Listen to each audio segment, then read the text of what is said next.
Let us pray. Almighty God, our Heavenly Father, send forth, we beseech thee, upon thy servants who bear office in this country, the spirit of charity and justice, that they may in all things walk faithfully before thee, with a single heart, and faithfully serve in their several offices, through Jesus Christ our Lord. Amen. Most gracious God, author of all good things, we humbly beseech thee for the Senate here assembled. And we also pray that all those who bear office will please thee, and we ask you, dear Lord, to direct them in all they do, through Jesus Christ our Lord. Amen. Together, our Father, who art in heaven, hallowed be thy name. Thy kingdom come. Thy will be done on earth as it is in heaven. Give us this day our daily bread, and forgive us our trespasses, as we forgive them that trespass against us. And lead us not into temptation, but deliver us from evil. For thine is the kingdom, the power, and the glory, forever and ever. Amen. And may the grace of our Lord and Savior Jesus Christ, and the love of God, and the fellowship of the Holy Spirit be with us all now and forevermore. Amen.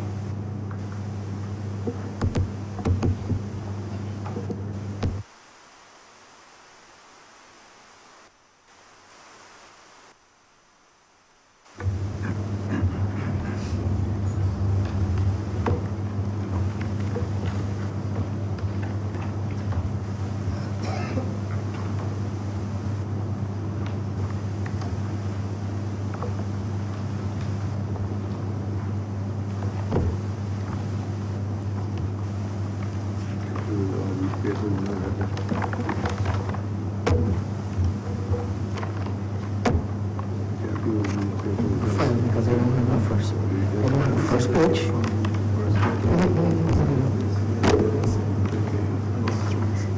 should have one in the file.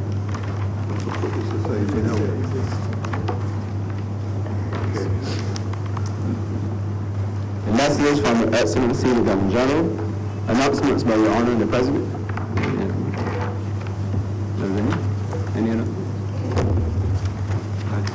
Any announcements? Minutes. That I'm aware of, sir, none.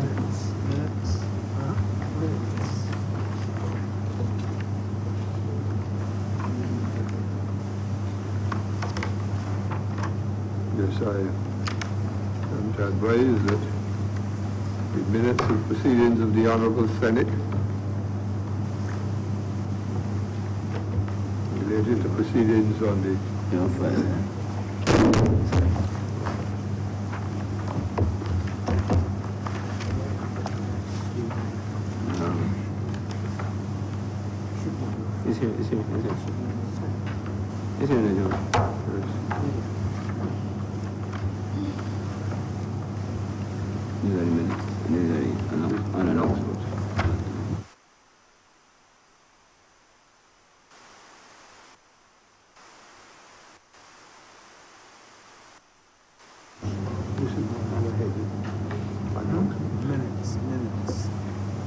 What item on the order?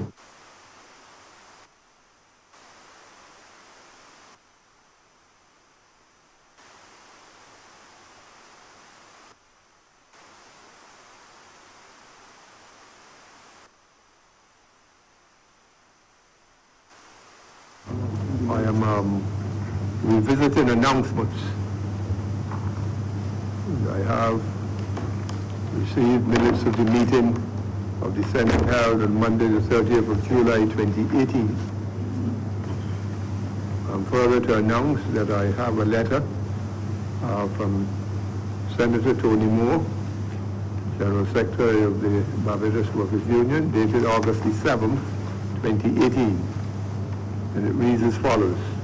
Dear Mr. President, I write seeking permission to have my absence from the Honourable Senate excused for the period 7th to 17th of August 2018. I shall be off island on personal business during this time. Many thanks for your gracious entertainment of my request. Yours sincerely, Tony Moore, General Secretary.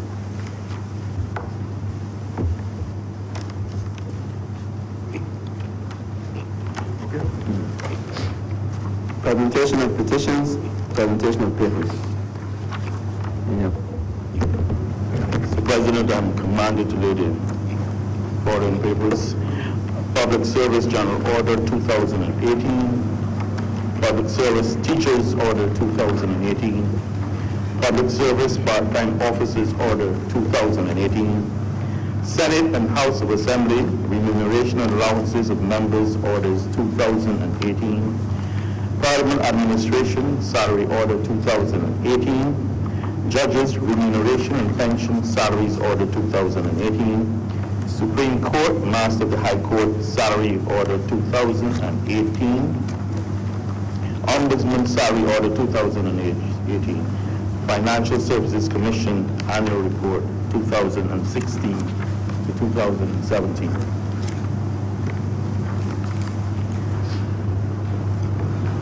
Reports from select committees, questions to ministers, request for leave to move the adjournment of the Senate on matters of urgent public importance, statements by ministers or parliamentary secretaries, personal explanations, motions relating to the business or sittings of the Senate moved by minister. So, President, I'd like to move that standing order 22-1 be suspended for the remainder of today's sitting. 22-1. It is being moved that standing order 22-1 is suspended for the balance of the sitting. All those in favor, please say aye. I take it there are no objections. Introduction of bills. Mr. President, I give notice of the Fiscal Incentive Repeal Bill 2018 and beg that it be read the first time. I give notice of the following resolutions. Resolution to approve the Public Service General Order 2018. Resolution to approve the Public Service Teachers Order 2018. Resolutions to approve the Public Service Part-Time Officers Order 2018. Resolution to approve the Senate and House of Assembly Remuneration and Allowances of Members Order 2018. A resolution to approve the Ministers and Parliamentary Secretaries Remuneration and Allowances Order 2018. A resolution to approve in accordance with Section 3.2 of the Governor General Conditions of Service Act, Cap 6, the amendment of the schedule to the Act by deleting paragraph 1 thereof and substituting paragraph 1 as contained in the schedule to this resolution. A resolution to approve the rates and salaries and allowances applicable to the post of personal assistants to ministers as set out in the schedule. Resolution to approve the payment of an increased cost of living allowance to government pensioners. Resolution to approve the rates of salaries and allowances applicable to the post of personal assistant, executive assistant, press secretary, executive personal secretary, and clerical officer to the Prime Minister as set out in the schedule.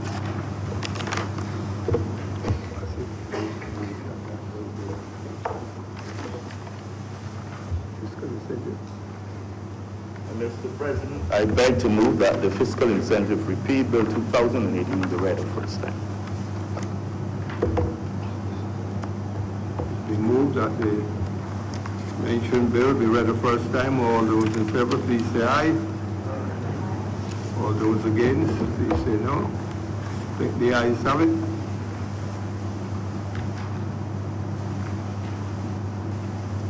Public business.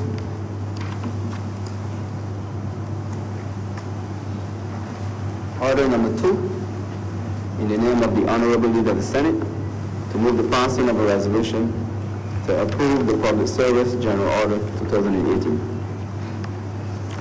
Mr. President, before I proceed, I would beg your indulgence in seeking permission to have a cognate debate on orders 2 to 9 inclusive.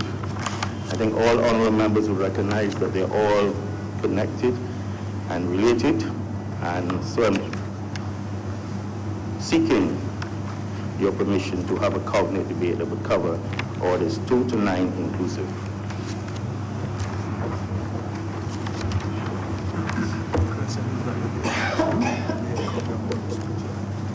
The question is that we proceed to have a cognate debate.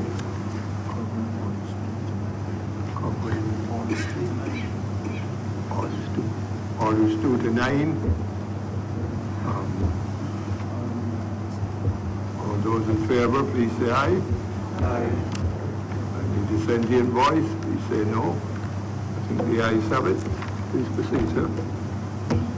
Thank you, Mr. President. So I rise this morning to lead debate on this important matter, on this bill, this resolution, sorry. It is with a bit of pleasure, but also some concern. At the outset, I would say I think all honorable senators appreciate the purpose of these resolutions is in keeping with the promise of the Honourable Prime Minister, and indeed in keeping with the budget speech of June 11, 2018, when it was indicated that there would be a 5% salary increase to public officers. Mr. President, I must start off by recognizing the very important role the public service of Barbados have played, certainly before independence and especially after independence over the past more than 50 years.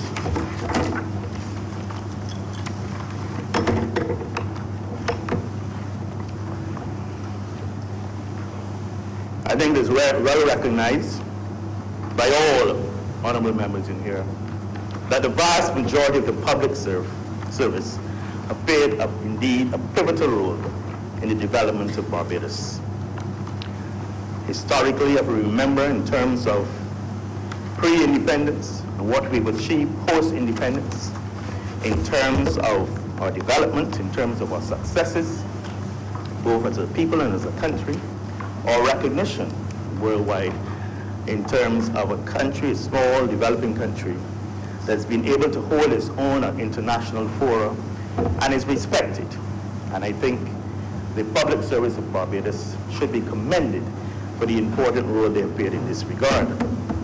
Certainly in my case, I would have special commendations for the members of the Ministry of Foreign Affairs and Foreign Trade, who over the years have played a really pivotal role in terms, certainly after independence, in putting the name of Barbados out there on the global horizon, be it in terms of forging relationships with various countries and institutions, bilateral and multilateral, in terms of negotiating trade and agreements, mutual agreements with at least 40 countries, I believe, across the globe, in terms of representing Barbados at the various international fora, World Health, WTO, UN, and having our voice being heard.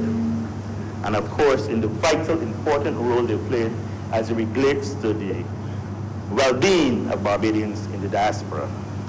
And I must especially commend the staff, the public servants of the Ministry of Foreign Affairs and Trade for the really remarkable job that they have done over the years, sometimes and oftentimes with limited resources.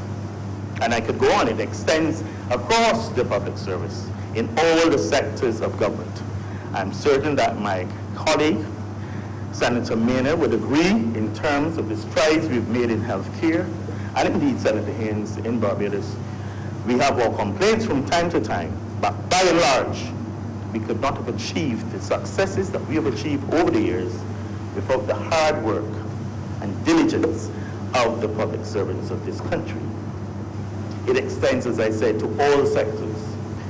And with time, a lot of them have garnered these skills, have moved forward as there have been developments very technological in terms of IT support, and they've made themselves marketable, and they're fitting themselves for the duty which is required of a small country like ours in moving forward. I would not be like a former Prime Minister, I believe it was the right excellent Honourable, who is quoted, and it is documented, to have said, to have described the public servants of Barbados as an army of occupation. I would not want to be associated with those comments at all. What I would say is that the vast majority of public servants of this country should be commended for getting up every day and going to work, working diligently on behalf of the people of this country, and indeed on behalf of this country. Mr. President, there is no perfect world. And every setting, in every sphere of activity, there are some persons who do not pull their weight. That obtains in the public service. But as I said, the vast majority should be commended for the vital role they have played in the development of this country. And I know that Senator Tate also shares this opinion.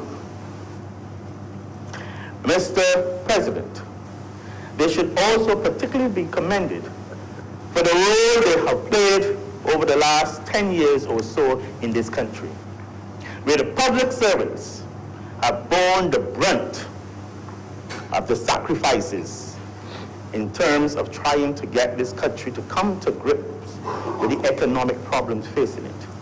They're the ones who made most of the sacrifices, and they continue to work diligently in spite of all the sacrifices, the rising inflation rates, the concomitant increase in cost of living, the promises from a Minister of Finance that VAT would only be increased for 18 months, but then 6 years later it continued. And the public servants continued. They continued in spite of the promise that their jobs would be secured, and then watched almost 3,000 of their colleagues go home. And they continued to work. And for that they should be commended. They continued to work when the NSRL was inflicted on them with a promise by no less than the Prime Minister in August of 2016, that it would be reviewed in 3 months to see if the government could give some assistance, recognizing the issues which the public servants will face in terms of cost of living, in terms of cost of utilities, in terms of increased cost of living. And since then, not a word. And in all of this, the public servants, hard working as they are in Barbados, continued. There were no mass sick-outs. They continued to go to work and be obedient servants to the government of the day, hoping that things would improve, and that making these sacrifices, better things would come for Barbados. But Mr. President, I think we all know what happened in the end. They're taken just enough, that is the public servants, and it is clear that like the rest of Barbadians, the public servants made a determination when they had the opportunity to help to take Barbados further, to improve their condition by removing the previous government. Mr. President, I've said in here before, I believe on 2 or 3 occasions, that in terms of the Barbados Labour Party, ours is about promises made, promises kept. In our manifesto, prior to the last election, we spoke of the conditions of the public servants, how they had suffered. We spoke of the efforts of their union, and I should say, Mr. President, that when I say suffer, it should be made clear that the last salary negotiations, the last salary agreement for the public servants in Barbados was in 2008, and that ended in 2010. 8 years without any increase in salary, any increase. And you juxtapose against the issues that I said in terms of the cost of living, the NSRL, the VAT. Indeed, to show how these individuals felt about Barbados, they agreed as part of the process to a wage freeze for a period of time. Not forever, obviously, but that was a sort of sacrifice that they were prepared to make. And so, as I said, in our manifesto, we pledged it. Our Prime Minister spoke about it. In the budget, it was dealt with, and we are here today to complete the process, to allow the public servants across Barbados to be in a position to get their increased salary in this month's payday, so that they can at least help defray the costs, as many of you will recognize, in terms of September and children having to return to school, that every little bit helps at this time. And I am not, that is why I'm saying it is with reservation. Because we recognize that 5%, some might say it is not a lot of money. But as I said, every little bit counts. When you'll be making sacrifices for over 10 years, with the hardships that you're faced with, and I'm sure that we will recognize that it will go tremendously long way. It has come to the Barbados Labour Party to do this. A party founded in 1938 as a Labour Party interested in the rights of the workers and recognizing the issues of labor. A party out of which came the Barbados Workers' Union, showing the nexus between the party and the union, how it felt about labor and the importance of labor in this country.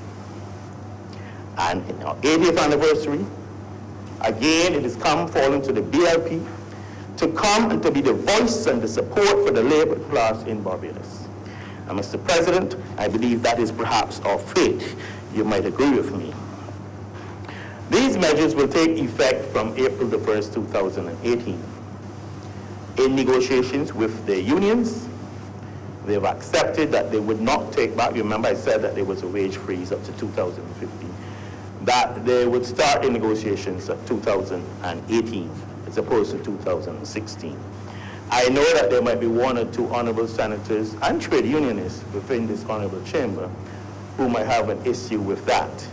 But I think we are all responsible members of this chamber who recognize the certain perils of the Barbadian economic situation at this point in time, and will recognize the good sense of the government and the social partners, and indeed the unions, in accepting the 5% at this point in time. Recognizing, in addition, that Barbados is consulting at this point in time with IMF officials. And this increase will be part of the baseline in terms of this negotiation.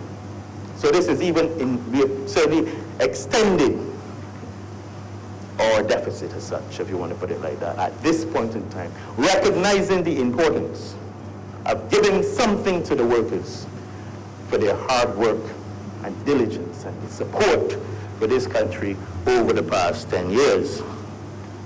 Mr. President, in the resolution, it speaks to government pensions, cost of living allowance, and I'm told that this is going to be, this concomitantly rises with the pension. It will not be 5%, but I believe it is calculated at 2/3 of whatever is given in terms of the increase. So that would also, in terms of government pensions, they will not be left out. I believe that all this resolution approves. Honourable senators will also participate in this increase. And I know that some of them have been complaining in terms of the allowance that is being allotted to senators. And we all make these sacrifices. But I'm sure that they will be all in support of this increase. And I'm sure, Mr. President, as I close, I think we all recognize the dire straits of Barbados' economic situation. I'm not going to go through that again today. I believe I've spoken about it twice already in this honorable chamber. And we understand the issues facing this country. Going forward, it will not be easy. We have a long road.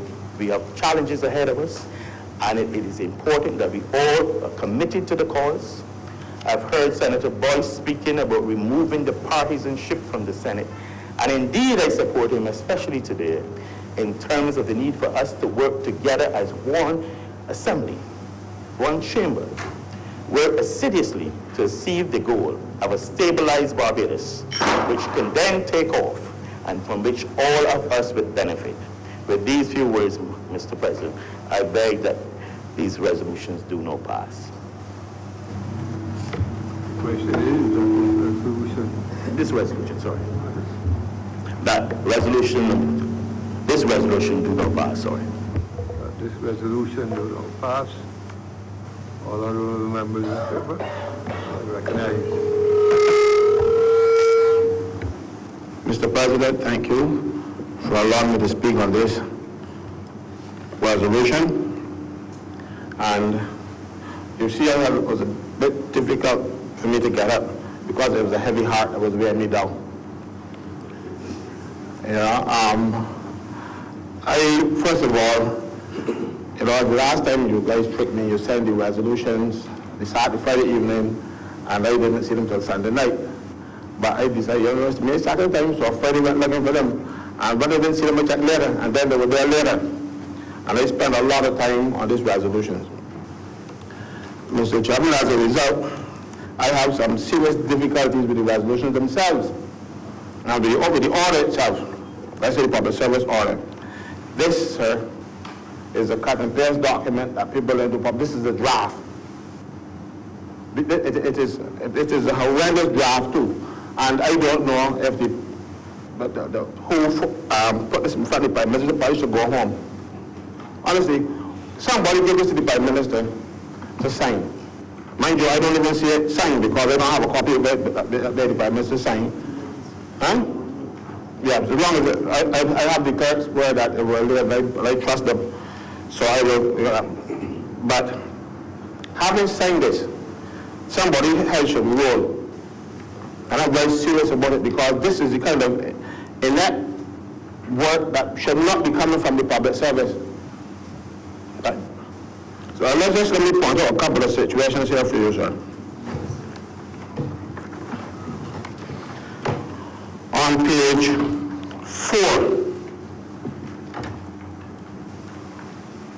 of the public service order, it says the former, it defines in the definition section.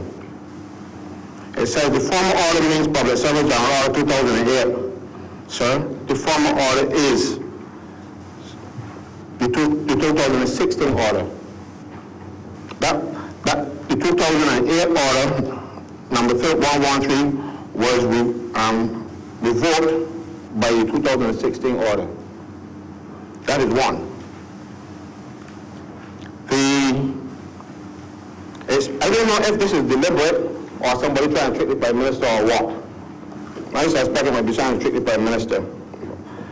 If you go further down subparagraph 4, it says the qualification order SI 2001, number 121, sir, that was repealed and replaced by 2016, SI 2016, number 92. So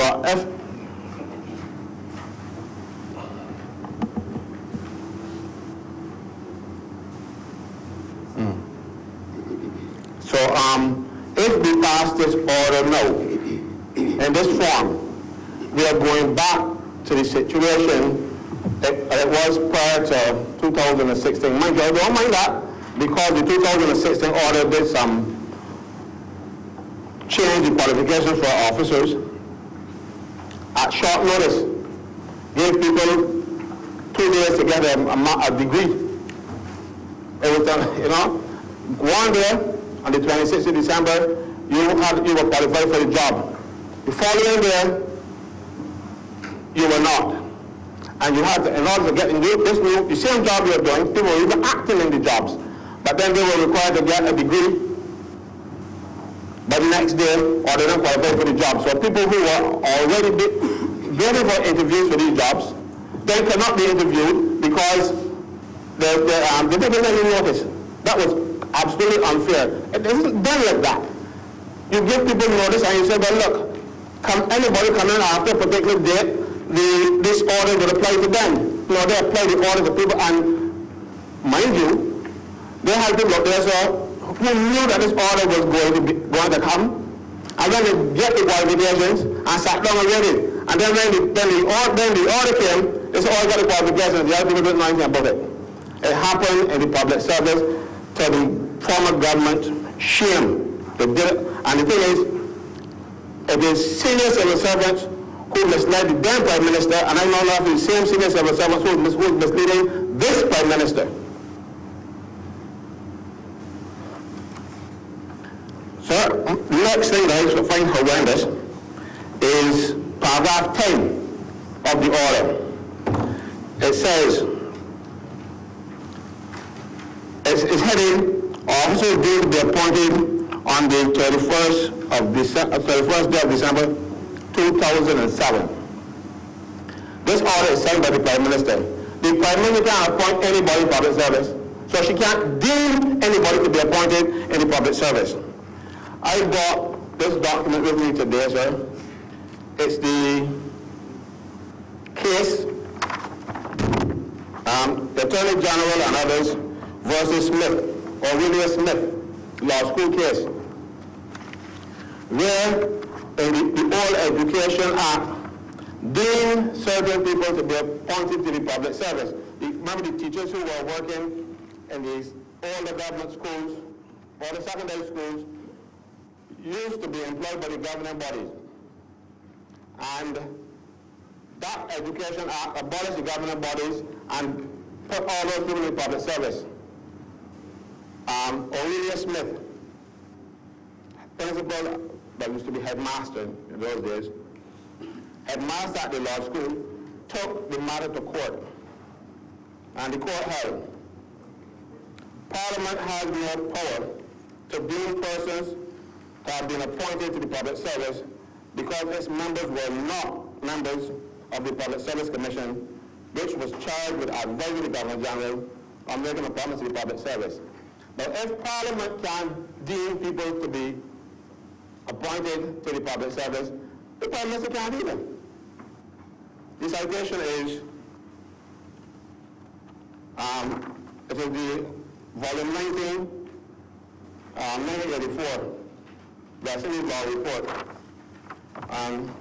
at page 57.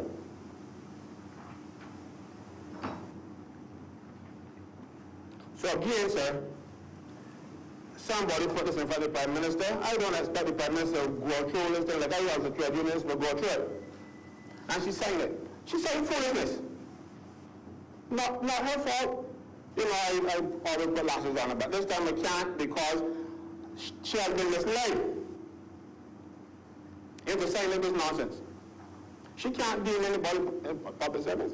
As a matter of fact, sir, while I'm at it, I'm talking about deeming people to be appointed in public service, she has a Director of Communications that has been recently appointed.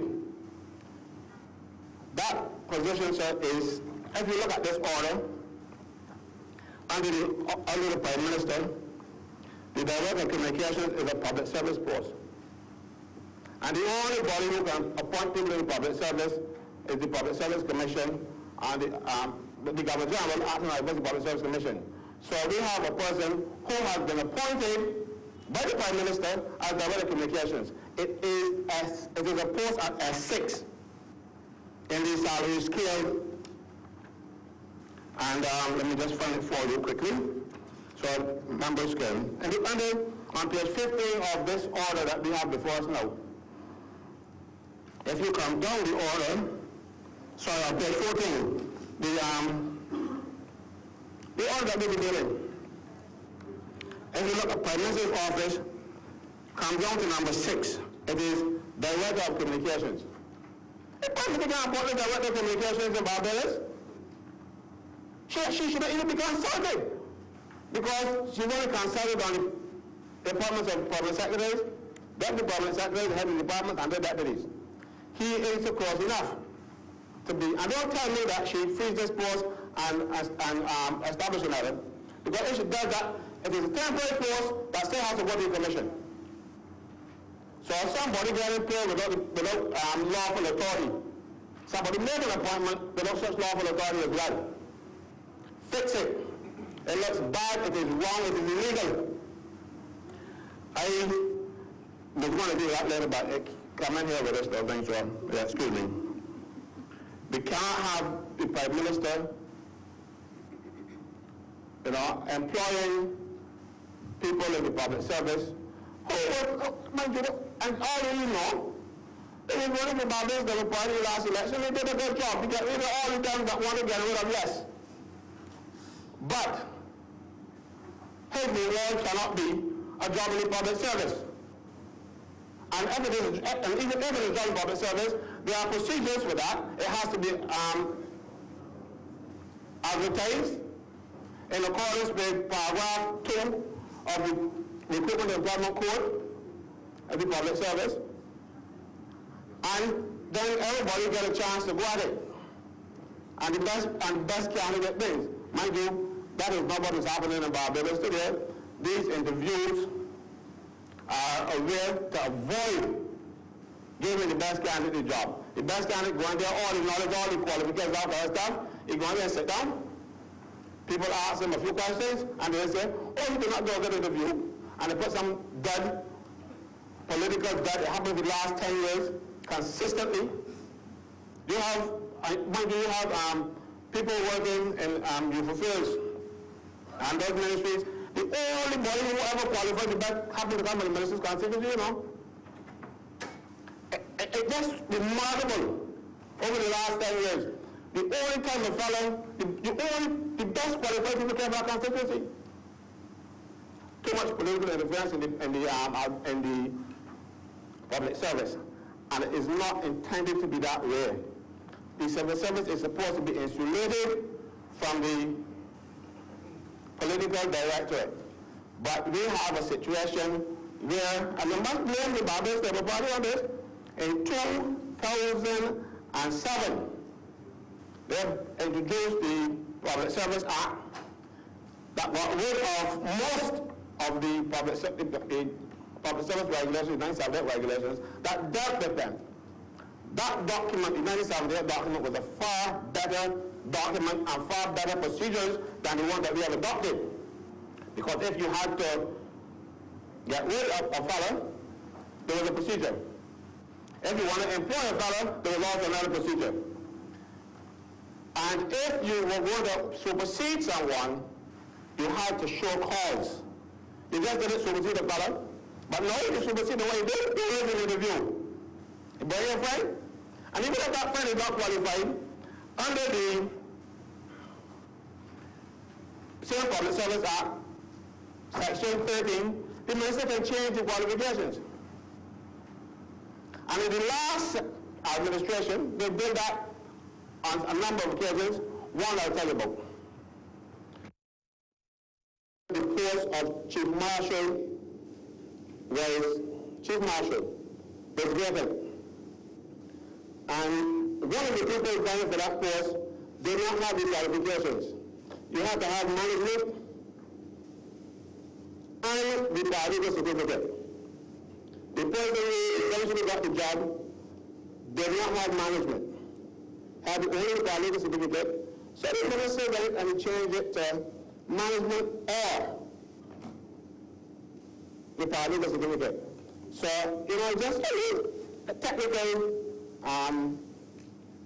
thing. The minister, of course, didn't know what he was doing either, because they spoke him about it.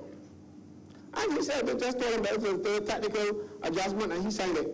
He didn't know he was finding a job for somebody else. They kicked him. And then the politicians who run the government, you know, the new people, you're going to have the time to realize behind trick.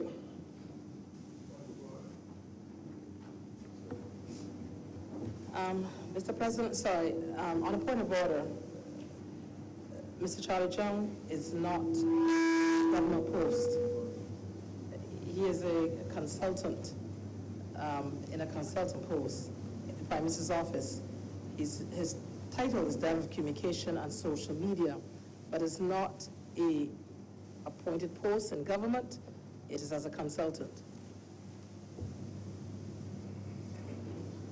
Mr. Chairman, I thank the good senator for that explanation, but it's nonsense. The post in the order, the last order, and this one, this, you know, even if you were thinking, you would have taken it this order. They would have abolished it.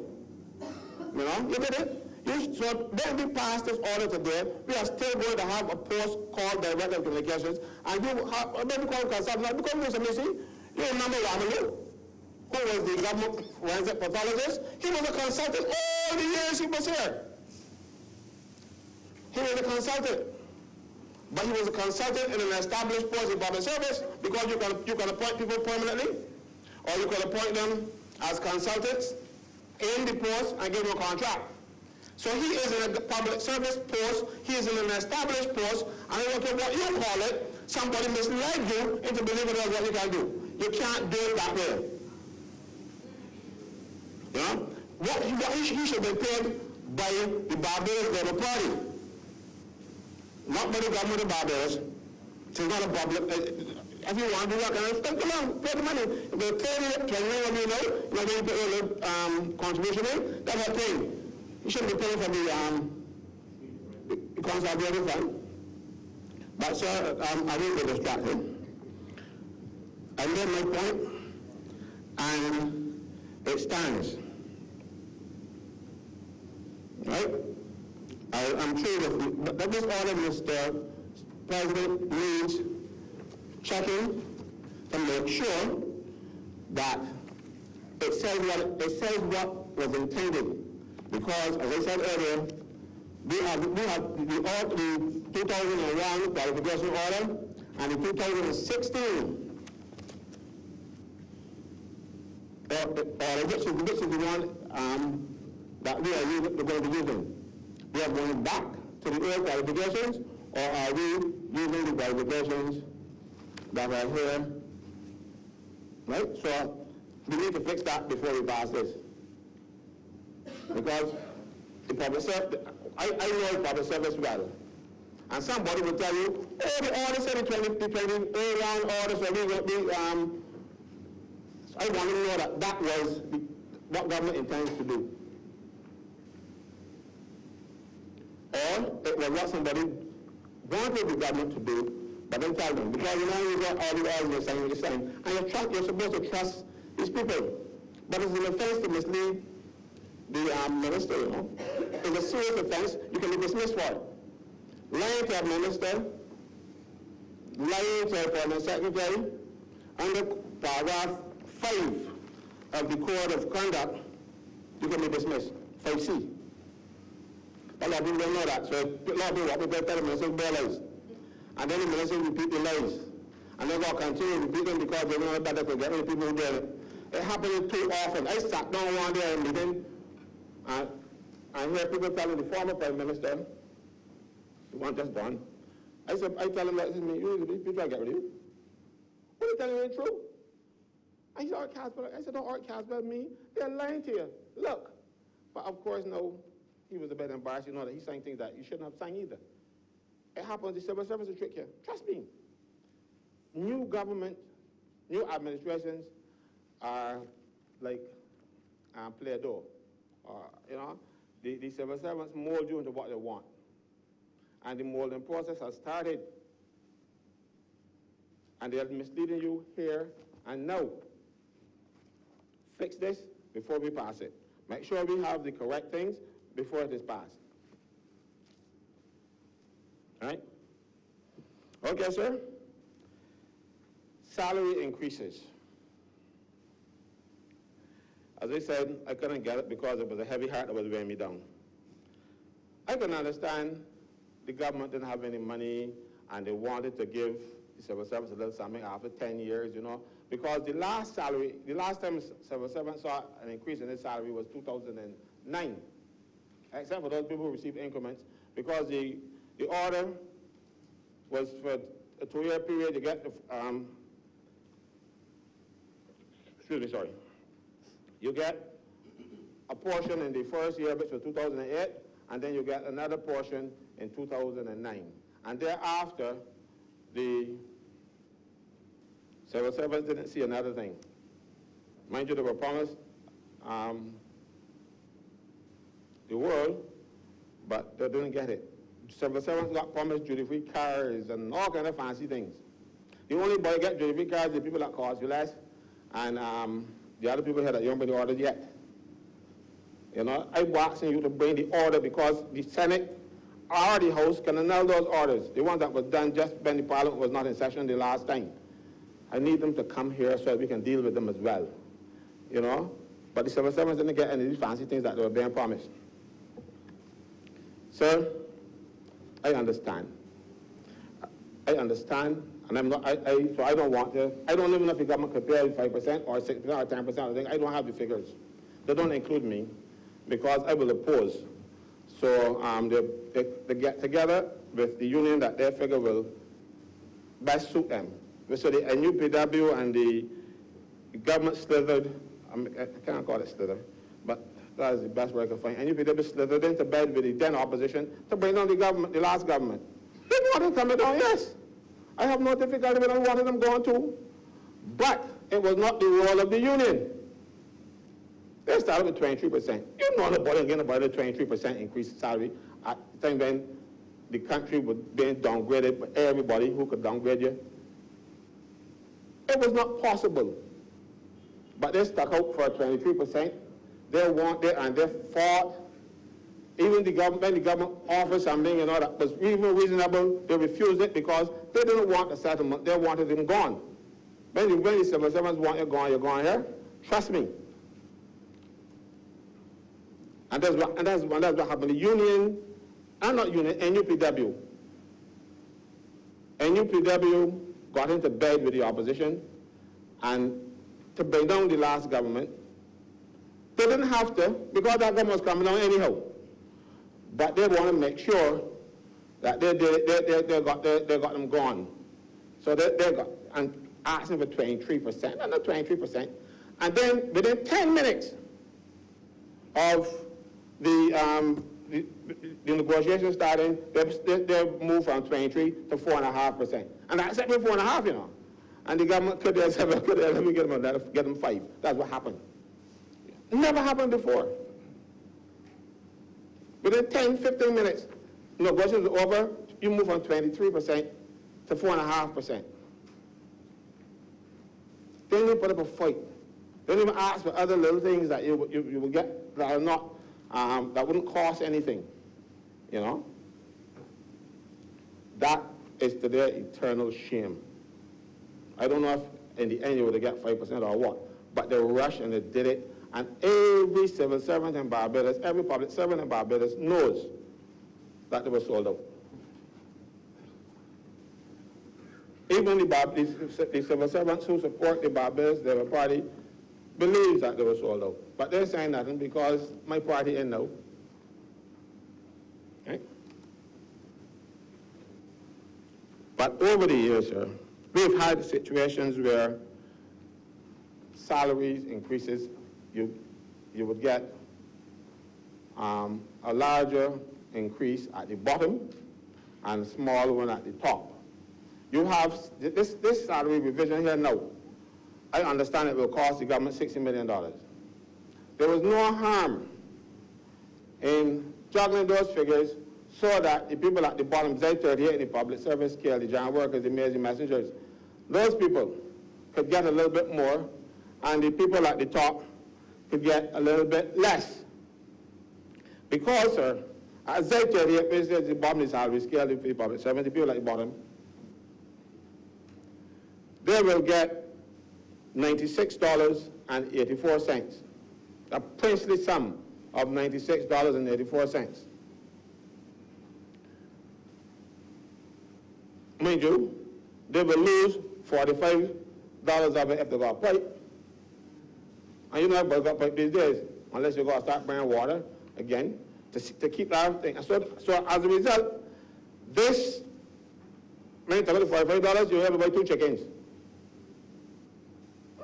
But you can't even buy big ones. 2 chickens. Not fair to them. They waited 10 years, the 10 revisions, 5 revisions. It will go on 2010, 12, 14, 16, and now 18. So in all those years, you give them basically half of 1% per year at the bottom.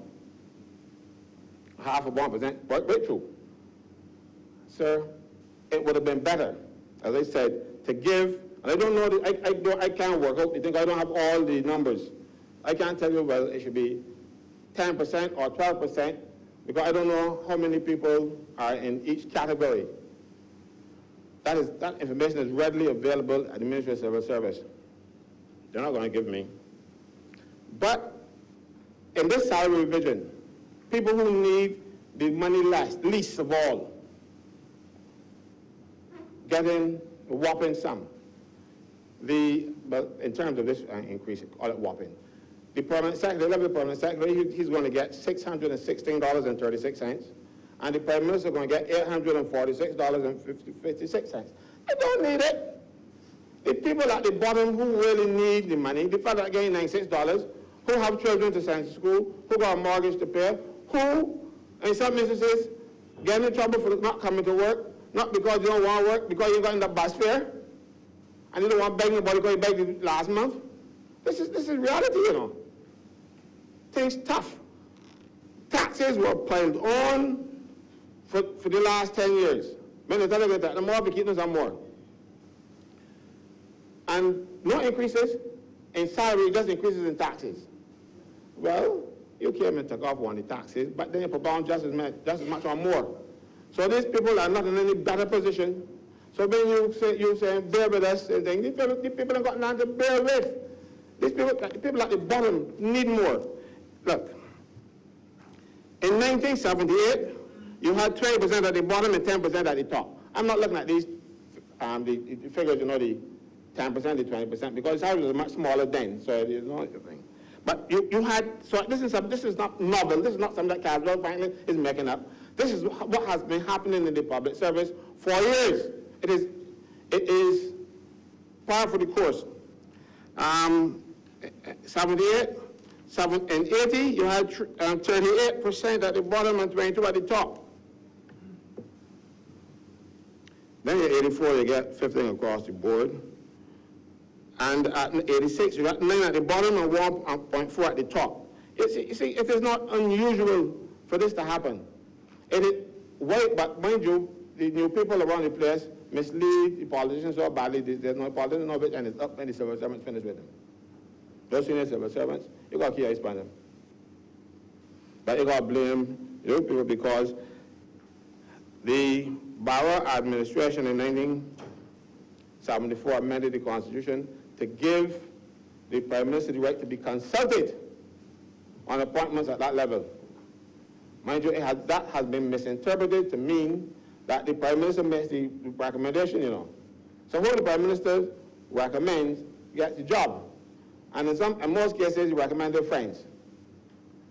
And whether the friend knows what to do or not, if the Prime Minister's friends will get the job. I remember in Trinidad, the similar provision was made in Trinidad, and Patrick Manning, the then Prime Minister, had a recommendation, and the Commission said that's yours, but in ours, and upon the person they wanted. He said, be consulted. Yes, be consulted. And we don't want the value you got. Patrick Manning took the Commission to court. The Commission won, because he had the right to be consulted. He didn't have the right to decide who will be appointed. In Barbados, we have misinterpreted the law to mean that the Prime Minister gets his man. So over the last 10 years, the Prime Minister got his man. And mind you, because of the interviewing system, they get everybody, get his man, get his woman, get everybody. Because you're no longer looking at merit. They talk about it in the act, but it don't really work. We have too many people leaving the public service, getting vexed and leaving. Because here I am, I've been to position myself to take over the job when the fellow go home. I've been in train, I do everything. And then you have an interview. And you bring somebody out of the blue. And never worked in the area, don't know anything about it. I can give you an example again, let's give you examples. The Labor Department, they needed staff. They still need staff because the government didn't give them much people as they needed. And one of the most outstanding people in the Labor Department, I'm not going to call names because I didn't give you notice I was going to call a name. But I had to work with, and I tell you, I have a lot of respect for her because she even called me to order.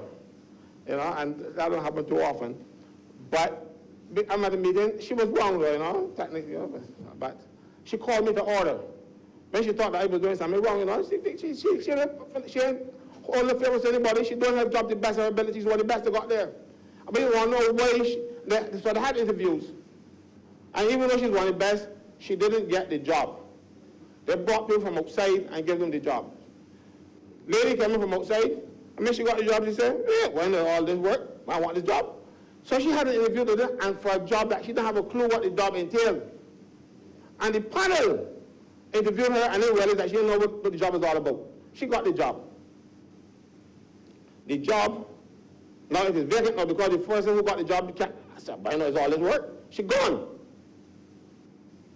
And according to the Recruitment Employment Code, there's something called a priority list, that you do not have to go back to interviews for if there's a vacancy within a 2-year period.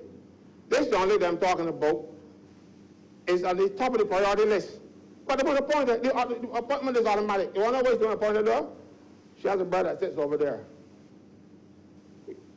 Yeah. One of these honorable senators, and you weren't empowered then, so you know why. Association with the Barbers Day Party at the time. I don't say that she's a Barbers Day Party person, not. Her brother is. And that was enough to stop her from getting appointed in public service. You know, this just happened. This happens in public service every day. One other example, I'll give you some more. The young lady, the government spent $300,000 to send her overseas to train to do a particular job. When she came back to Barbados, she has children by one of the members on the other side in the lower house, and that qualification the government paid $300,000 for is taken off the list in the last qualification order, so it's no longer relevant. You just paid $300,000 a couple of years before, but you don't need it now because of who she's associated with. The public service has been corrupted, and I blame the Barbers Day Party because they put the legislation in place, and then they got voted out, and the incoming administration devastated the public service with the nastiness that it has done, aided and abetted by the senior civil servants who are looking to get better jobs and stuff, so they play a ball with the politicians to do their nastiness. The public service needs to be taken away from the politicians. And right now we need a complete, even a commission of inquiry into the public service to see what is happening, because it is being destroyed on a daily basis. It's being destroyed by politicians. And I'm not blaming you for the destruction. You put the mechanism in place that it can be used, but then you lost the pick, and these fellows were only too happy. And you started about, but not you, the former government started about devastating the public service. Senator, on whom are you reflecting, the Public Service Commission or the minister? Sir, both. The Public Service Commission, sir, I want to get that a little later, but since you asked, I want to tell you. Something needs to be done about these commissions. The last administration started with active politicians, people who are still politically active. So they're supposed to be impartial, you know. I remember when we first joined the public service, a public service commission or any service commission person would not even go to a party conference. If you're a member of the party, once you get to that lofty position, like, oh, you should be speaker, you don't go because you want to show some sort of independence. But we just recently we had the chairman of the Police Service Commission running and getting elected General Secretary of the Democratic Labour Party, you know. Yes, don't laugh, it's true. That would never happen when people have a little bit of integrity. You know? And the thing is, the commissions are not some of these boards where the minister responsible can revoke their appointments. They have to do it, they have to misbehave in office, and then there's some little tribunal or whatever to take them out, or they can resign if there's no better. But, so they run the course. They got, we appointed February, March this year, so they got 3 years into making sure that the Barbados Labour Party government don't get its way. And that all the dams that they can find, they can put in jobs. Friends and family and large brothers and dams. That is what will be appointed in the public service within the next 3 years, and in the police service, the police force, if you people don't do something about it. It is horrendous. We have politicians. Imagine the general secretary of a political party is the chairman of the Police Service Commission. And active politicians on the Public Service Commission are members. So you can't get a fellow who isn't politically associated to get a job here in Barbados. No. The only thing you'll get is if they've got a body that can fill the job. The best man will get a job if they've got a body else. But if you got a them that want it, you got it. That's what's been happening now for the last 10 years. I know, and people don't want to speak about it. It is horrendous, sir. So you have to do something about it. When they say you mean the government, not you, sir. The government has to do something about it. They need to, look, put a little respectability, bring the commissioners back to some level of decorum and decency. Have people who are, even if they are not, they are partisans, they don't wear it on the sleeve. Because it is an offense for a public servant to hold office in a political party. Yes, if you look at the general orders, I think it's General Order 318, it is an offense for a public office, and who could be dismissed from his job. If you have people who are, let's say, your supporters and they get elected to at a branch level or even at the national level, the commission could get fired, you know. But we have commissioners now. We have a commissioner, chairman of a commission, who is a general secretary of the Democratic Labour Party. And nobody, they see nothing wrong with that, because I hear nobody talking about it. When I got the WhatsApp thing telling me so, I said, I can't believe that. So I had to check. I can't believe it. I don't believe that anybody with any modicum of decency would have done that. But you know why? You want to hold on, because you want to bring your people and put them in the police force so that you control everything. It is wrong here. It is wrong. And you got to do something about it.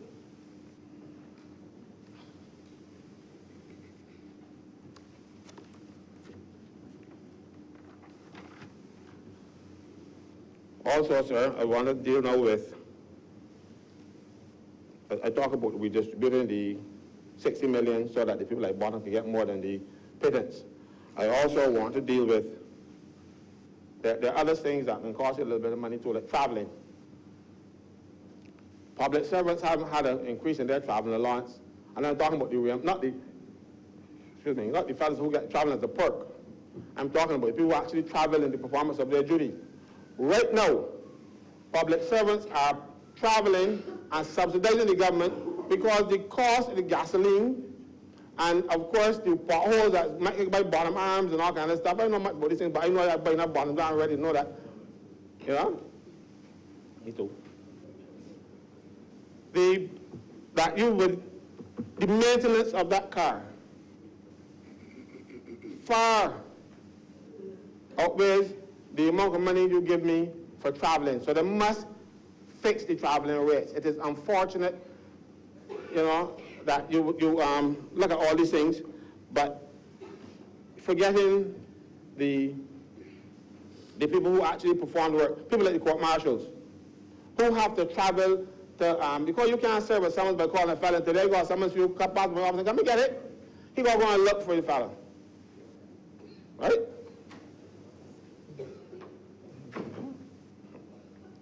We have a situation where the court marshals, let's say you go to serve a summons of felony fine. And when you knock your house, they tell you, he don't live here anymore. He moved to St. Lucie. So you go over and pay to St. Lucie, you know. And then, even if you fine. But then when you drive to St. Lucie, you go and visit this fella. The people in the house say, he gone to work, where he work, or he work in the harbor. So you gonna travel back to the harbor now. But to serve one summons or one warrant, you travel the whole length and breadth of this country. And what the government did, the government capped the amount of travel and said, well, look, I don't know how much traveling you do. We ain't paying you no more than X. I think it was $500 So marshals could drive to travel the equivalent of $1,000 in traveling. The government only paying them 500 and something. But what hurt? The last administration taxed traveling.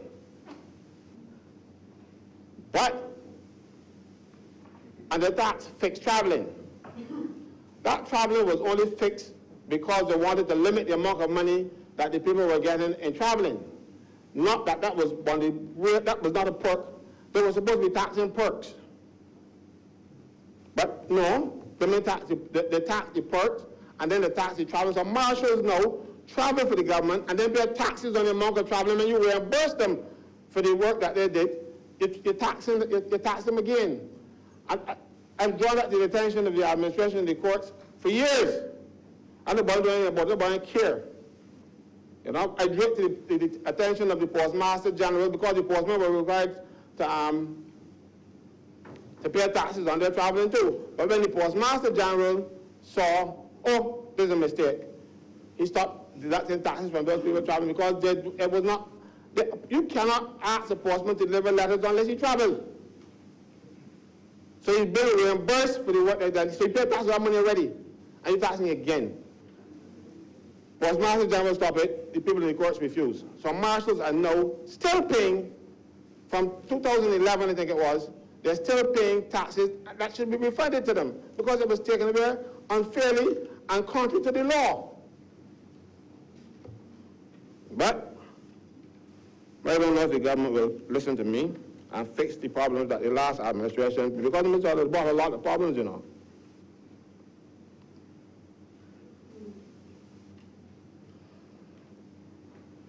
My next area, sir, I want to talk about what the Prime Minister euphemistically called, and there will be adjustments, meaning that there can be layoffs in the public service. And Senator Walker, you said they sent home 3,000 people. That is not true. They sent home 6,000. But you see, you're listening to the propaganda from them. You listen to the propaganda from them. And everybody that's quoting that 3,000 figure. It was 6,000. The first 3,000 went home. The Prime Minister said, Prime Minister's church, I don't want to keep saying Prime Minister because I think you're talking about current Prime Minister. Prime Minister's church said, they were not layoffs, they were temporary. And it came to the end of their temporary contracts. And when you last look at his dictionary, temporary means just that. But those people were temporary for 10 years. So they were giving them contracts, 3 months, 3 months, 3 months, 3 months, 3 months at a time, and for 10 years. And then they stopped giving them the contract. And you were telling me they were temporary. So those 3,000 people went home. Mind you, National Insurance found a way to get back some. National Insurance illegally employed people calling them board posts. They've got no such thing, you know. They've got no board posts in National Insurance. National Insurance Board cannot employ people. Has no authority. Section 11 National Insurance Act. They are supposed to be public officers. But the boards of National Insurance found a way to bring back some people, and they brought back the Dems. You know? But I hope this time around, sir, you will not be sending home the people who were living paycheck to paycheck on one salary, the people that are getting $96 increase now. Because they did it the last time around, they found as many people at the lower levels in the public service and send them home. Sometimes 2 in the same household in 1991 to be certain. I know of a case where there's 2 people in the same household went home, got laid off in government service. They said they weren't going to do it, but they just said that. They didn't mean it. They wanted numbers, and they get rid of some numbers. Well, let me tell you how to fix these numbers. A permanent secretary makes 6 times the salary of a person at the bottom of the service. If you work, you see it is 6.38 or something, but it's 6 times the amount of money that a fellow at Z38 makes. Right now, we got more permanent secretaries and more ministers than we need. So I start at that level. Take out some of these ministers, because some of them got jobs but no work. And then the minister got jobs but no work, his permanent secretary, his deputy permanent secretary, and his admin officers and his finance officers got the same thing, jobs but no work. I understand why the cabinet decides this, you know. And until such time as you pass legislation to stop you from crossing the floor, you're going to be frightened to put people in backbench because you don't want a backbench rebellion. So, you put everybody in backbench and make them cabinet ministers, but that costs money. So if you send home people, send home the people take them on the government payroll that are not necessary. I was doing some research here, and I think I can share it with you. Britain has a population of 66,593,504. And they have 21 cabinet ministers. Believe it or not. Barbados, with a population of 286,000, have 26 cabinet ministers. So really, the ratio in England is 1 cabinet minister to 3,170,000. 1 minister to 3 million. And Barbados, we have 1 minister to 11,000 people. It's ridiculous. That's going to work for them. As a matter of fact, sir, the Constitution of Barbados only requires you to have a minimum of 6 ministers, a cabinet of 6, Prime Minister and 5, Section 64. 64 of the Constitution. It says, and if I can remember correctly, the cabinet shall consist of a Prime Minister and not less than 5 other people. So you can have at least 6, a minimum of 6. But we got 26, right? Independence? Pardon? Cabinet of 6 is independence. You've ever had that? Sir, I don't know how much it says independence. Independence was a little boy. But I don't know how much they have. But what I'm saying to you, sir, is you don't need all of them. You don't need all these ministers. I worked out, and this is what I think, you need, I worked out about 10. Prime Minister's Office, Office of the Attorney General, Labor, of course, Health, Education, Finance, Agriculture, Foreign Affairs, Public Works, and Trade. Every other ministry that you have could fit into one of these. Every other ministry that you have could fit into one of these. You have Education, and then you got Youth Affairs and Sport, and whatever, and Culture. Both of them all into one ministry, we call it Ministry of Education, but you had a section, a department called Culture and Yeah. The deputy there reminded me that he was handling all of them. He had all of them. Now we have a situation where you take off, but I think they should get you back. But you have a situation where now every little item on the portfolio you get a minister for, right? So that protects the Prime Minister from a backbench rebellion, but it takes some money out of the consolidated fund that should be there. They should be on the backbench and go and look for a job coming up on a Tuesday, you know, or whatever day they have to get a little time off and work coming here. You don't keep them employed all week, all week they doing nothing. They don't work for them. I worked in politics for many years. I know what permanent secretaries do and what ministers do. And they know precious little because the people on the line that do the work. They sign off. Ministers decide what the policy is and hand it over to the permanent secretary, pass it on to the people who do the work, come back, sign off on it, and pass it to the minister. You know, what has been happening in Barbados, especially from Onatha's time, ministers got too involved in the administration of the civil service, doing actual work that should be done by the permanent secretary and his staff. Mind you, sometimes it was because the staff was too slow and you wanted, if you got father working, the mechanisms for dealing with him. Don't do his work. But you know why you had to do work? Because he was your friend. He didn't merit the job, so you put him in there, so you had to do the work for him. That's what happened. When you came and found him, Pardon? When you came and found him, you didn't do the work, you got rid of him too. You know, what you do is to get a consultant, many PS, and the other senior people doing the work, you get a consultant. So you get 2 or 3 people to do the work of one post. I didn't know the ministers could appoint or disappoint. But I just pointed out to you, sir, earlier, that the Prime Minister has appointed without the necessary, she wasn't clothed with the necessary authority to do so. In a civil service post, I don't care what you call it, but they try to call it, it is a post in the public service, it's on a civil establishment. I don't call it civil establishment anymore, but you know what I mean. It is an established post, and it should be filled by the commission. You don't just bring your friend and tell you you got a job here, sir, and then you understand, far from paying the salary of 6 that is required in the post to pay more. But that's another thing. Also, in this, if you're looking for more people to get on, or to reduce the number of people who really need a job, Section 73 of the Constitution. Oh, there. You sure? I got you know. Yeah. Section 73 of the Constitution does not allow you to have 2 and 3 ministers in a ministry.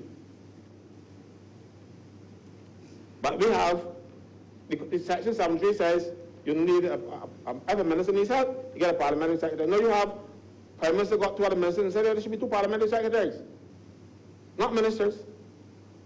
Check the Constitution, Section 73.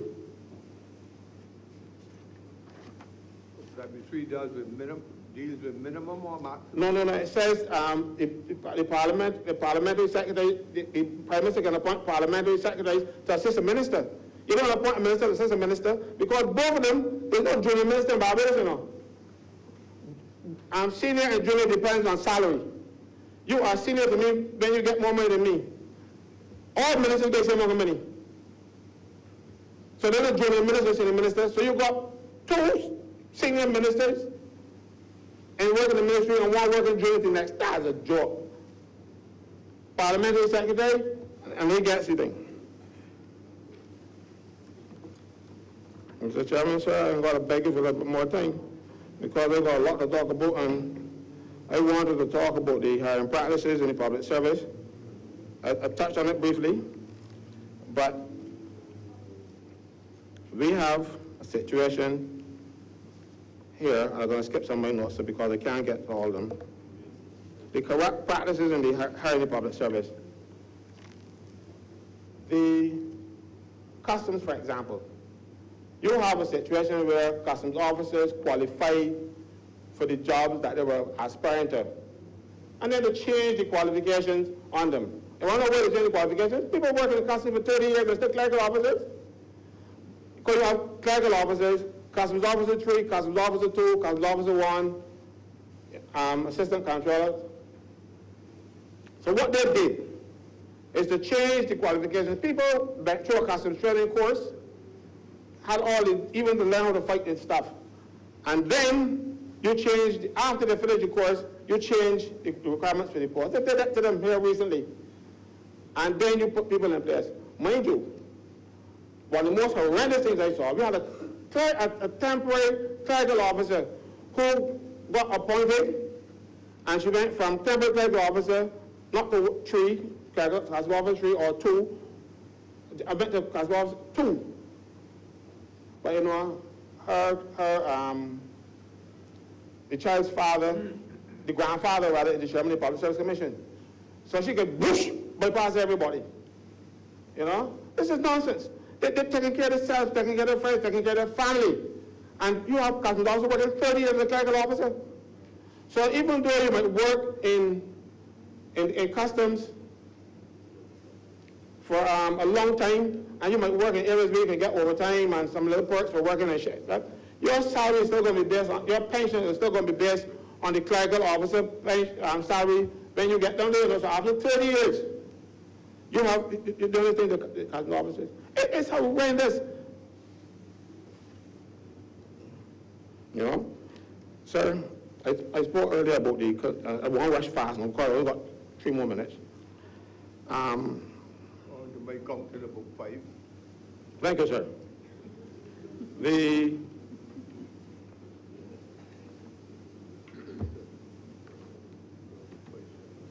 hiring practices in public service, sir. This is my last thing. I'll come back another time and I'll speak about others. There's a law that says how you are supposed to hire people in the public service. It is called the Recruitment and Employment Code, the first schedule of the Public Service Act.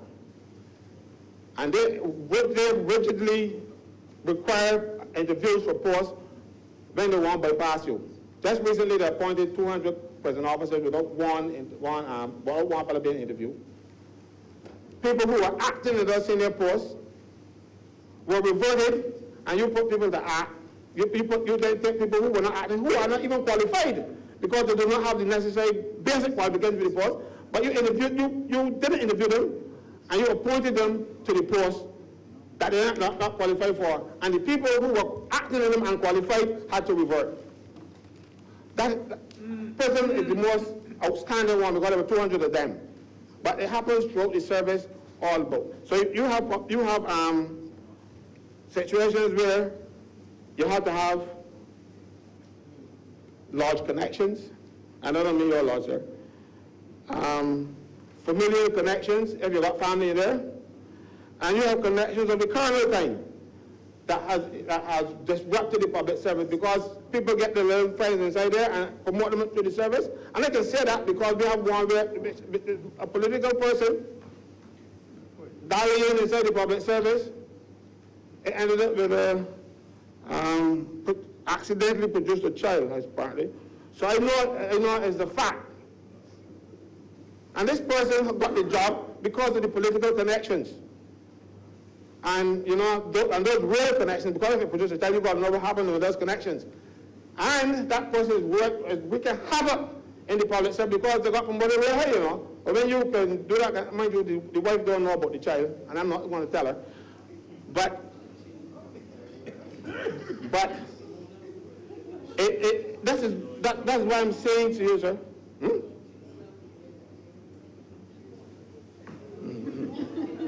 But I didn't say which post, I said the person has a very senior post in public service, and they are wreaking havoc in the public service, don't know the job, don't understand what to do, and destroying the public service because she was able to occupy the 4x6 and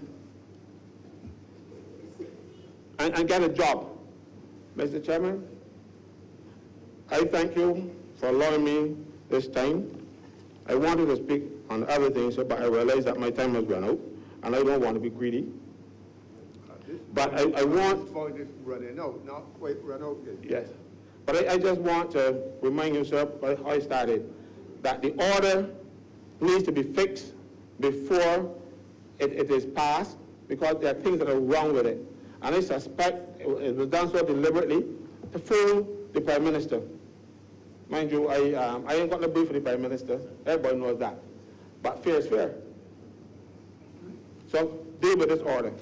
And I'm sorry, sir, that we did not get a situation where you give people at the bottom a little bit more and people at the top a little bit less percentage-wise. Because they were going to say, I'm not getting more money, actual dollars, but 96,000 I bought myself is not enough. I get somebody $100 yesterday, and that's more than government again, people. Thank you so much, sir. Thank you.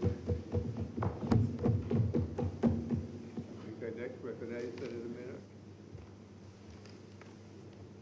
Minner.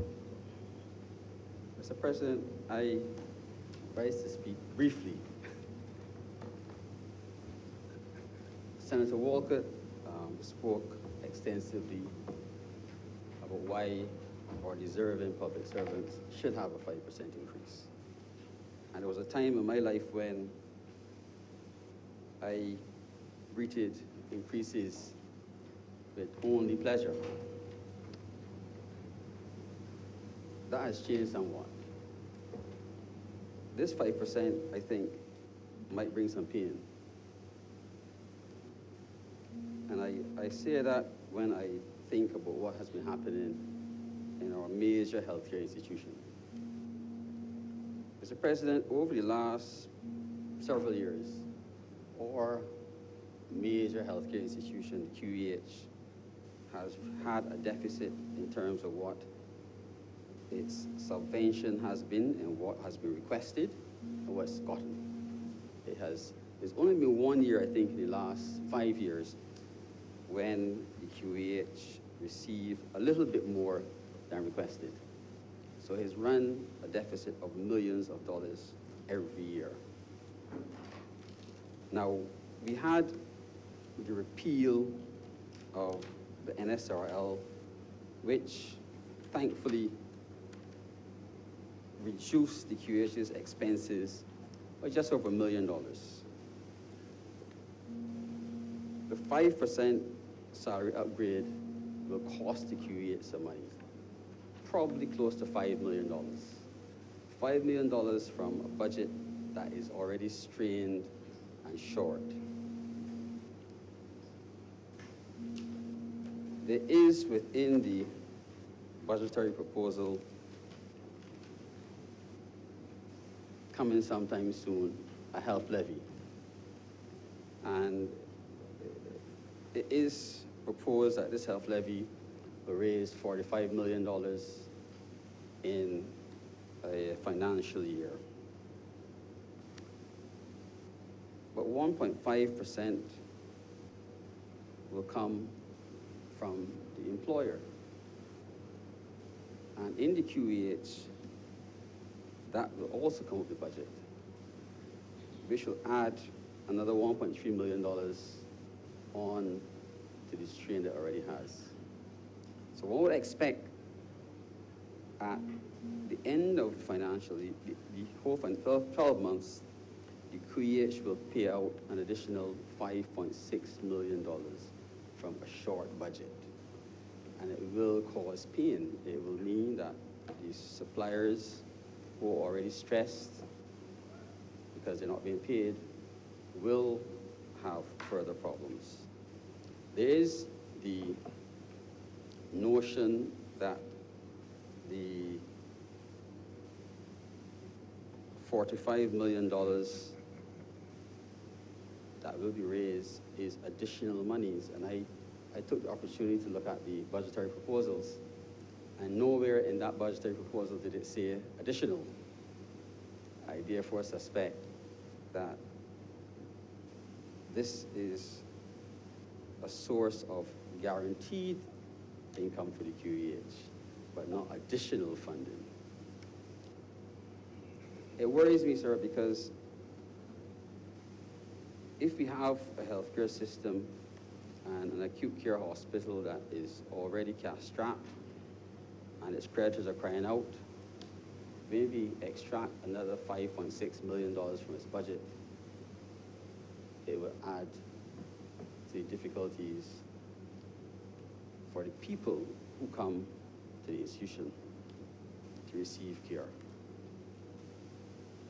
So while we may have a 5% increase and we feel happy, we have to bear in mind that we may have some pain at a time when we can't bear it. And that's all I have to say on this matter, Mr. President. Thank you.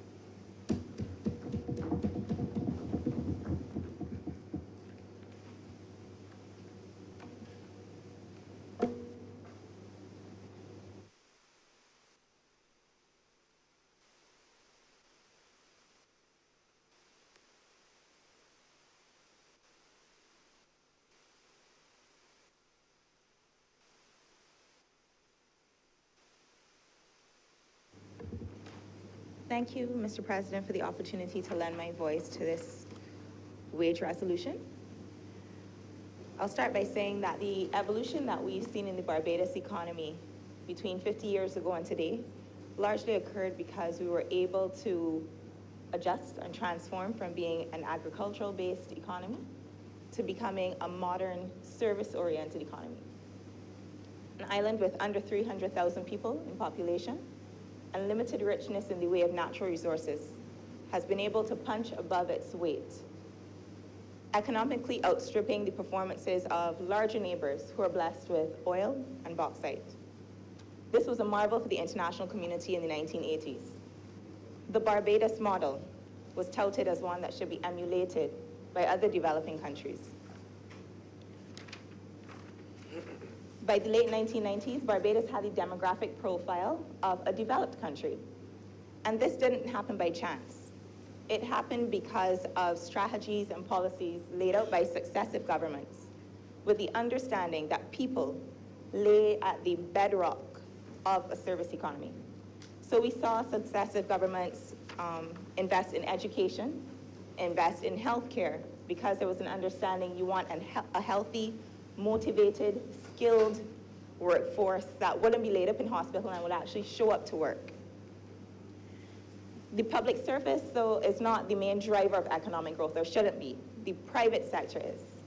But we need a skilled, motivated, productive public sector in order to facilitate the growth that we would like to see in the private sector. And I will explain what I mean. There are services including the granting of permits, national security, border security, and customs. Those are essential services provided by our public servants. In recent weeks, we have seen the dedication of public servants in the Ministry of Water Resource Management as far as it came to having the water on the South Coast, the sewage on the South Coast issue rectified. We've heard of public servants working in the Ministry of Economic Affairs and Finance, going above and beyond the call of duty, working to the wee hours of the night without overtime pay. So their actions actually help to, they're key determinants really to our economic growth. In order to attract and to keep a motivated and skilled public sector, we need to be able to compensate them for their services. And this Barbados Labour Party has shown a commitment to the public sector. From as early as February 2010, then Leader of the Opposition, now Prime Minister Motley, showed her clear opposition to the wage freeze that was imposed by then Prime Minister Thompson. It comes to me, therefore, it's no surprise that we find ourselves here less than 3 months after taking the reins of government to seek approval of this wage resolution. I came across something that was a bit interesting. I found the article, the IMF's Article 4 consultation from 2011. And that report indicated that the IMF at that time was recommending that the government should adopt a 2-year wage freeze. So when I considered that the IMF recommended a 2-year wage freeze and we could find ourselves 8 years into a wage freeze, I thought, how could it be that we could be more cruel to ourselves than even the dreaded IMF? But here we find ourselves. Wages frozen in a time of unprecedented austerity. We all know we've seen the introduction of new taxes. Taxes that were already established have been raised indefinitely. And one of the indicators of how this is impacting our people is something that we call the Consumer Price Index. The Consumer Price Index for Barbados peaked an all-time high, 185 points at the end of December last year. This represented an almost doubling of what it was in 2002, 15 years prior. What that basically means is that $1 today does what 50 cents used to do 15 years ago. This represents a serious erosion of our people's purchasing power. $1 is not going as far as it used to go. And what it means is that people are finding it more difficult than ever to make ends meet. We live through it. We see it day to day. You see the dilapidated housing stock, the vehicles aren't modern. At one point back in the day, people used to change their cars every 5 to 7 years. We're seeing 20, 30-year-old cars on the road and people trying their best to make ends meet. And even worse, I had a conversation yesterday with a dietitian. And she spoke of the alarming increase of the incidence of something that we call failure to thrive among children. Basically, our children, their caloric needs, basically what they eat day to day, has not been enough to keep up with what would be expected for their age. And that is serious because it means our people are not eating. And that is a result because of food inflation has been one of the main drivers of the increased cost of living. Purchasing power is not the only index being affected. The Country Assessment of Living Conditions Study, 2016-2017, a study funded by the Inter-American Development Bank, indicated that 17.5% of Barbadians are currently living in poverty. This represented a 2.5% increase from the previous study period of 2010, and it also indicated that Barbadians now are more susceptible to poverty than they were when the study was conducted in 2010. Guyanese economist Colin Constantine published a study in the Journal of the London School of Economics entitled "A Community Divided, Top Incomes in CARICOM Member States." And that working paper indicated that the Barbadian middle class has been steadily eroded over the last few years. So we have to take these indicators seriously because what it does is that it represents a decimation of the way of life that we have become accustomed to. Some even call the working class the public servants and the middle class. What used to be the middle class now are the new working poor. That's reality. So when you mention people at the bottom, I said, aren't we all? Because everybody's feeling the pain.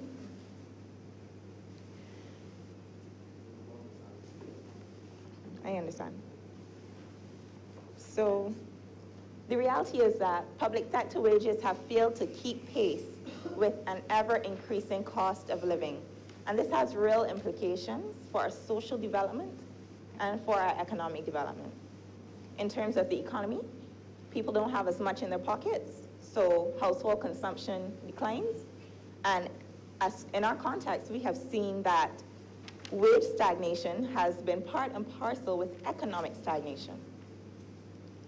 One of the other things I wanted to mention is the impact on households, not just as it pertains to the challenges with buying food and just making ends meet, but the prospects for young people to further themselves. A household that is struggling to put food on the table can't invest as much as they might like to towards a child's education, towards the extra lessons. Those kinds of things that would make a difference between where that household is now and where they could be in another 10 to 15 years.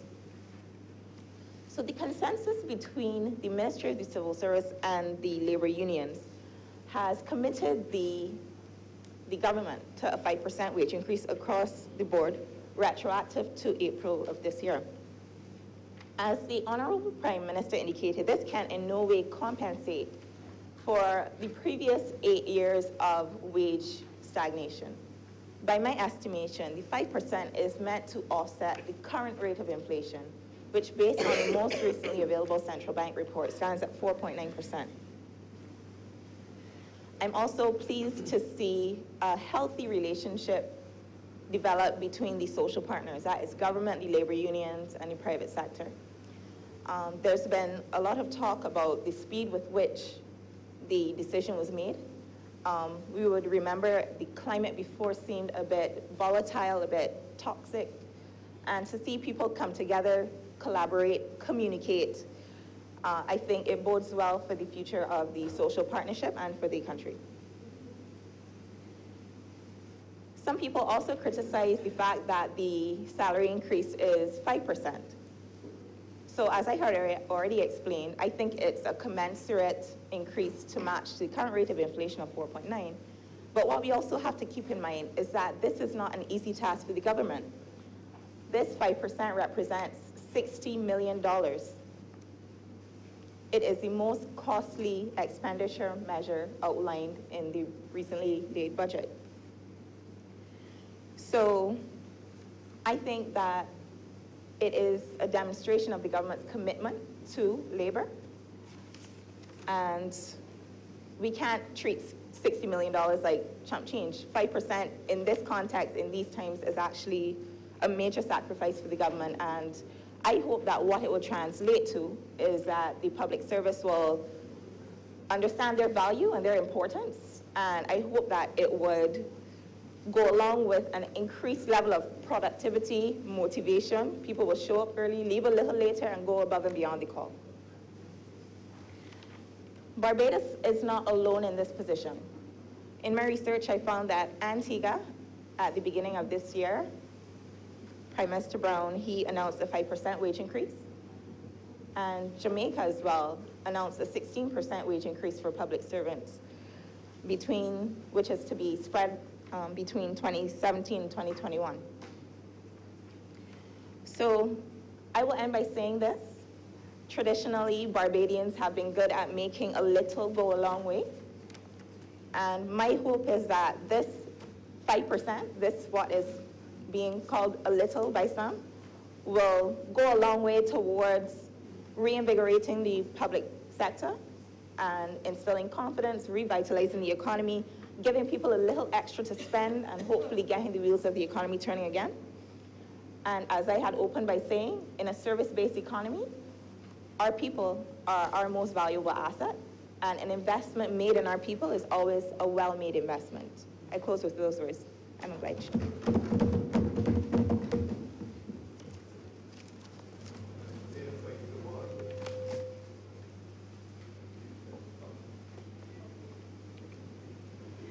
Thank you very much, Mr. President. I rise to, first of all, indicate my support for this bill. My resolution. It is unfortunate from my perspective that we are having this debate here today. Well, I'm happy that we have our Honourable Senator Caswell Franklin with us today, who's already contributed. But I feel as though we are missing another representative who would be most suited as well to go along with Senator Franklin to join us in that debate today. Our Honourable Senator Tony Moore, representing the Barbados Workers Union. She is not here today.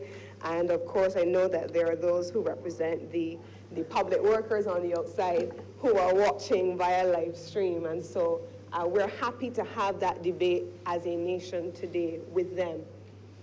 Mr. President, I rise today not to spend a lot of time on the statistics of what this means or the economics of what this means. We are all technicians in some regard in this room, and I believe that we understand the implications at most points of what we're debating here today. I want to have this conversation today with the benefit of the live stream, the nation, and the media, and the nation watching, for the simple reason that I want to speak on a matter which talks about people. And I've spent a lot of time over the last few months writing, commenting, and engaging on the topic that people matter. And behind, I've heard the valuable contribution made by Senator Maynard, and I think he's made valuable points.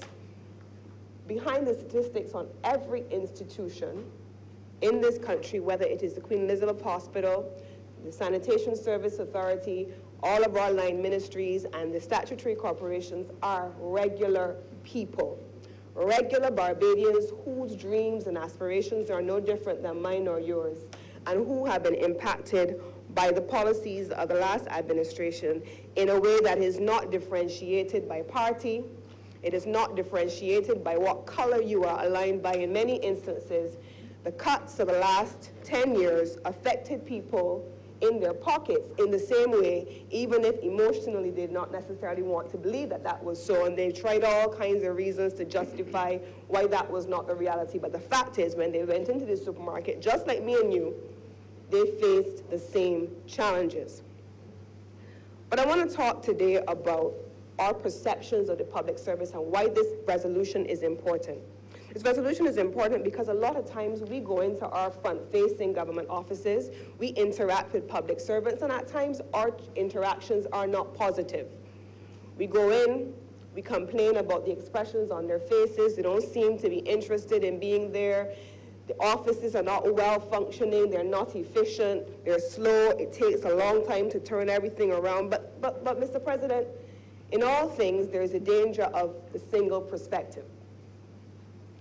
If I spent my days, every day, day on day, week on week, month on month, working in an institution that got cut in terms of its resources on an annual basis, you saw no resources being provided for you to do that which you are being paid to do, but you are just asked to sit in a chair, face the public, deal with our wrath, but you don't have the resources to actually deliver the services to the clients, the people of Barbados that you are paid to do, I'm not sure that we would, many of us, be the happiest campers either. And so we look at a lot of these public services, we look at a lot of our offices, and we complain about the quality of service. But, Mr. President, what the last administration did in terms of cutting the very bottom line of every single line ministry, every single agency, which made them non-functional, created a toxic environment for labor in this country that made it very difficult for them to do what they were being paid to do. And certainly, the Prime Minister and the Minister in the Ministry of Finance, who is covering the review, the public survey of our national institutions, has shared with the public, perhaps in a way that the public has not seen ever before. They've seen it for the first time, what every single ministry, every single statutory organization has been allocated in terms of budget, what they spend on salaries and wages, and what resources are left for them to do business. And the public has been able to see for the first time that most of our institutions have been hamstrung by the policies of the last administration. And here's where the challenge comes. Government does not do any business. Government derives revenue from taxes. So when you have an administration that lacks creativity, short on experience, myopic in vision, and the ability to develop mechanisms that would allow a nation to grow via investment in development and sectors and so on, you are going to look for low-hanging fruit in all instances to be able to find your source of revenue.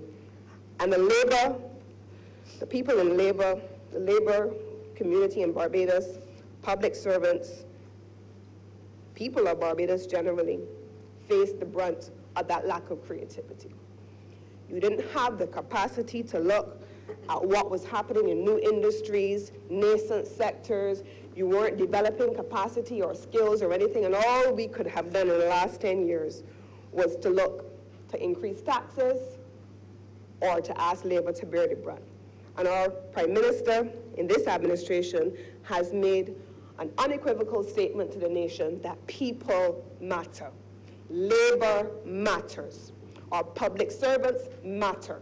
And this bill, this resolution, says exactly that. It is not what we would want it to be, because we can't create blood from stone. We are not Jesus, even though we have people of the cloth among us. We would love to be able to do so, but we are constrained by our capacity to engage. But what we are saying to the public servants of this nation is that people matter. You matter. Labor, once more in this country, matters.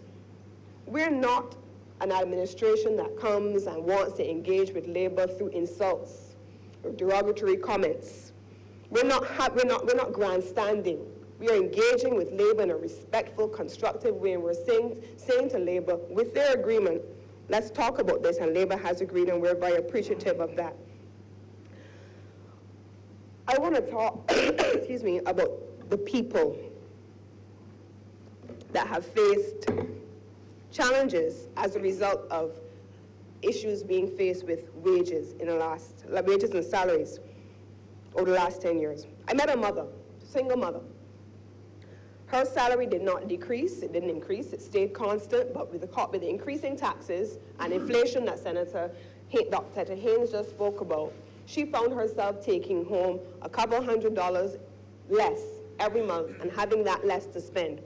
When you have somebody who, as Senator Franklin says, is at the bottom of the ladder, and she was making $1,100 on a monthly basis in her hand, and she has now significantly less to spend, she found herself in a situation where, by the time she paid rent, she had very little, rent of $700 or something like that, she had very little else left to do anything with. People must matter. So when that person gets upset, and that person lashes out, and that person feels as though they're not important and don't have a stake in the national interest, what do we expect? We haven't said to them that they matter. When thousands of us walked, including me, up and down these streets to say people must matter and the public service wanted to be heard, we heard We just want to exercise, things like that. I didn't need any exercise. I wanted to make a statement that people mattered. Nobody paid me, we heard that too. Because if they wanted to pay us, they certainly could not have afforded 30,000 people that took to the street in one go. People mattered, and we stood up to say so. It is those people who took home less. The family who went home, 2 in one household that has 3 children that I know from down in St. Michael Northwest. 2 went home in one household, and they could not afford to feed their family. Those people mattered. So this wage increase must form the basis of our discussion around people in this country once more, but it must also make a clear statement to the people that the government of the Barbados Labour Party has invested itself in its skills and capacity to focus on the basis of building a strong economy that creates a revenue basis that can build on strong social and economic development prospects for the nation. We are looking at questions of investment in the development of new sectors and industry, further diversification of the economy. Senator Walcott spoke in his initial comments about the role of the Ministry of Foreign Affairs, and we've been looking at expansion of our trade network, utilization of our international relations, investment in productivity, those kinds of things. Investment in research that says what are the new skills that are needed in the public sector in time going forward and for new and emerging sectors. That is a macroeconomic framework that helps a country to grow, that in turn helps us to bring in the revenue, that allows us in turn to give public servants over time increases in salaries. And so, Mr. President, I want to end on one final point by speaking about culture. I started out by talking about the challenges that the public faces at times dealing with our offices, and I want to say that this is an occasion where I would love to see our unions and our public servants sitting together to agree on how to address questions of productivity and changes in culture. We have a lot of young, emerging talent coming out of our tertiary level institutions, and they want to be able to give back to their country. You don't go into the public service because you are motivated by money. That never happens, because you would not go if that was the case. There's a misconception that ministers are well paid, permanent secretaries are extraordinarily well paid, and those kinds of things. But if you're coming into the public service, you're coming here inevitably to serve. And we are paid in the public service. I spent 10 years myself as a public servant. You are paid significantly less than your counterparts in the private sector. And that's okay, because we're here to serve. I understood that. But we have to create an environment where the people who want to serve and who are here by choice want to stay. And they don't leave, not just because they're not financially incentivized, but because the culture is challenging to work in. I would never, and I want to end with this story, I would never forget that there were people who said to me one time when I graduated with my master's, I was saying to someone at the time in my then office that I wanted to go off and do a particular program. I said, oh, so nobody from that program would ever be able to advise any government. And I was a young officer, and I still remember that. I would love to see us look at the question of culture so that we create a broad framework where labor matters, people matter, but productivity and delivery of results also is prioritized in our civil service. And as a result, Mr. President, I want to end my comments by simply saying that this is bigger than a simple 5% increase. This is a development question. This is a question of macro and social economic policy making. These things matter, and they're part of the broader scheme of overall governance of our nation. And I am pleased, Mr. President, to support this resolution.